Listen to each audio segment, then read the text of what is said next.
Hi, my name is Dr. Nagarjuna. Welcome to the YouTube channel. Today video is on probability of third wave of COVID-19 infection in India. I will discuss from IAP point of view. IAP means Indian Academy of Pediatrics. It is the largest pediatric association in India. What is the possibility of a third wave of COVID-19 in the coming months? Pandemics tends to occur in waves, and each wave large number of individuals get infected.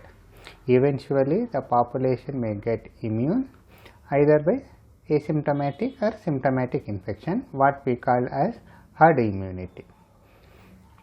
The disease may later die out or may become endemic with low transmission rates. We have this phenomenon previously in influenza pandemic. Previously it is influenza pandemic, now it become endemic. Moreover, we control the influenza infection by giving yearly flu vaccine to high risk groups. Are children at greater risk in the third wave as being discussed in media these days? In the first wave, the disease occurred more severely in older age group and individual with comorbidities. In the second wave, it is occurring in younger individuals and individuals without comorbidities. If the infection is controlled and if we not follow the COVID appropriate behavior after the second wave, that is physical distance, hand sanitization and facial mask, if third wave occur, it will affect the remaining non-immune individuals in the society. That includes children also. One more interesting report, that is latest Sero survey done by ICMR in December 2020 and January 2021 in the age group 10 to 17 years pediatric age groups, shows that 25% of the population in the age group 10 to 17 are get infected, which are same as adults.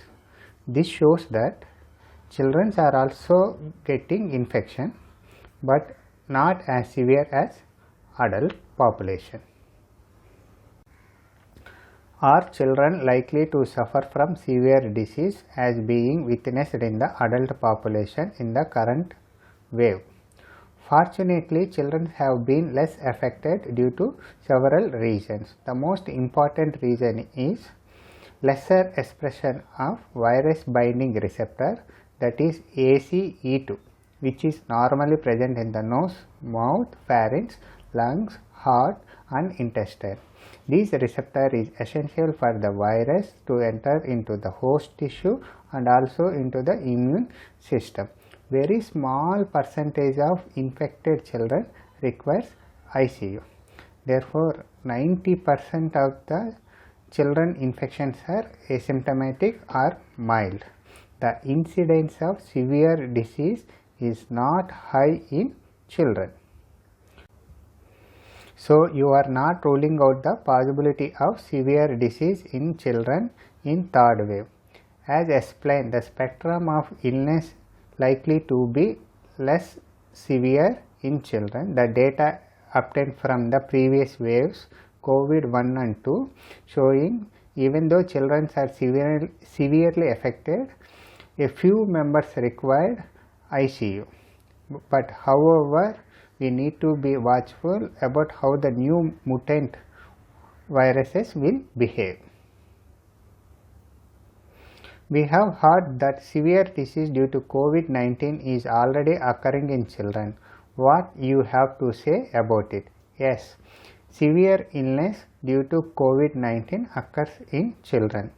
Usually there are two types. One is COVID pneumonia, which is lung infection, which also occur in adult, and the second one is multi-system inflammatory syndrome.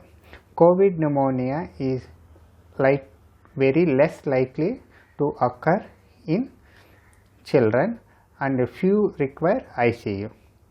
And after 2 to 6 weeks of children who got symptomatic or asymptomatic infection, they develop this multi-system inflammatory syndrome. This occurs due to disimmune regulation. However, the incidence of this multi-system inflammatory syndrome is very rare. It occurs 12 cases in 1 lakh population. If you diagnose it early, the prognosis is very good. One more important thing is the children who suffered from multi-system inflammatory syndrome, they will not transmit the disease to others. Are we not reactive in our approach to now consider vaccinating children? So far, global data obtained from different countries shows that older population 1000 times likely to die from COVID infection. So it is our priority to vaccinate first older population and then younger population. But there is a remote possibility of severe COVID infection in children. So some of the countries like US starting the pediatric population. One thing you should know that the same vaccine is used in both in adults and pediatric age group. One of our Indian vaccine, Covaxin, is undergoing phase 2 and phase 3 trials in June month across 4 centers in India. Usually phase 2 and phase 3 trials are done to know the dose and efficacy of vaccine. Thank you for watching the video.